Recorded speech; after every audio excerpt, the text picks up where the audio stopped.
Saudara-saudari yang terkasih, selamat pagi. Mari kita awali permenungan kita pagi ini, Jumat 9 Oktober 2020, Pekan Biasa ke-27, dengan tanda kemenangan Kristus. Dalam nama Bapa dan Putra dan Roh Kudus.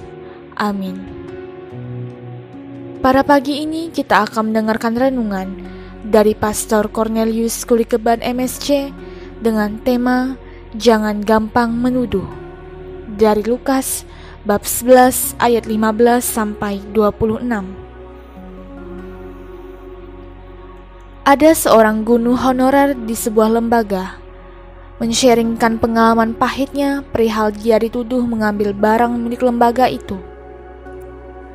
Tuduhan itu begitu membuat dia terluka dan merasa begitu terhina karena dia tidak melakukannya. Bahkan dia dengan setulus hati membaktikan dirinya untuk lembaga itu, meskipun upah yang dia dapatkan tidaklah cukup. Pengalaman ini bisa jadi pernah kita alami, atau mungkin juga pernah kita menjadi pelaku dari sebuah tuduhan. Hari ini kita mendengar bagaimana Yesus dituduh karena tindakan mengusir setan. Orang-orang mengatakan, dia mengusir setan dengan kuasa Beelzebul, kepala setan, dalam Lukas bab 11 ayat 15. Sebuah tuduhan yang ingin menampik kuasa yang melekat pada diri Yesus. Mereka tak ingin melihat kuasanya yang besar, yang jarang atau belum pernah dimiliki oleh para nabi. Karena Yesus dengan kata-kata yang penuh wibawa dapat memerintahkan setan untuk keluar dari orang yang dirasukinya. Pertanyaannya, apakah Yesus terluka? Apakah Yesus terpuruk? Tidak. Yesus justru menunjukkan kebenaran kepada mereka yang menuduhnya. Katanya, setiap kerajaan yang terpecah-pecah pasti binasa. Jika iblis juga terbagi-bagi dan melawan dirinya sendiri, bagaimana mungkin kerajaan dapat bertahan? Dalam Lukas bab 11 ayat 17a dan 18. Yesus menunjukkan sebuah alasan yang logis dan menampar para penuduh.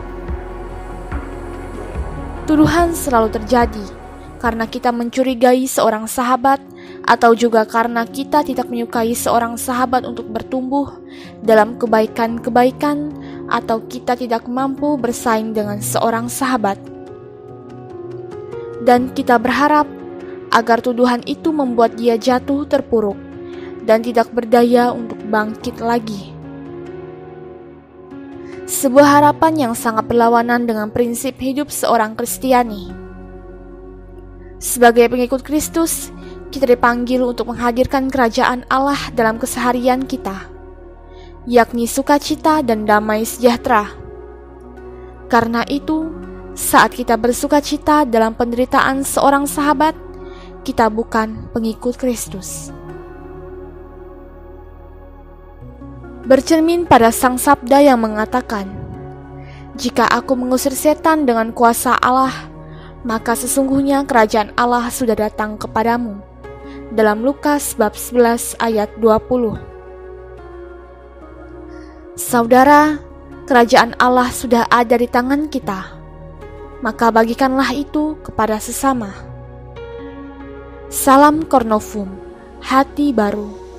Marilah kita berdoa dan mohon berkat dari Tuhan lewat pastor.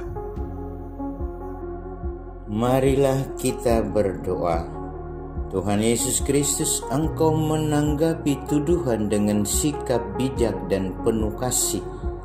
Kami mohon ajarilah kami untuk lebih bijak dalam menghadapi setiap tuduhan terhadap kami, dan berikanlah kami kekuatan untuk menghadapi setiap tuduhan itu dengan penuh kasih. Engkaulah Tuhan dan pengantara kami kini dan sepanjang masa. Amin. Tuhan bersamamu dan bersama rohmu.